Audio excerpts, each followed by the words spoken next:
ঠিক বলেছেন আমার পীর, ঠিক বলেছেন কবির, ঠিক ছিলেন আমার কবিরেরা।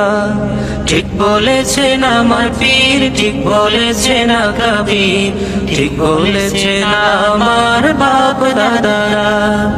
অলিদের আঁকড়ে ধরো যদি বন্ধু পারো, অলিদের আঁকড়ে ধরো যদি বন্ধু পারো, কোরআন হাদিস জেনে বুঝে একটু তুমি পড়ো, কোরআন সুন্নাহ মতে তোমার জীবনটাকে গড়ো, আউলিয়ায়ে কেরামের মতো জীবনখানি গড়ো, আউলিয়ায়ে কেরামের মতো জীবনখানি গড়ো। তোমার নেতা তোমার শায়েখ আসল দলিল না, শয়তান যে শায়েখ সে যে দিতে পারে ধোঁকা। তোমার নেতা তোমার শায়েখ আসল দলিল না, শয়তান যে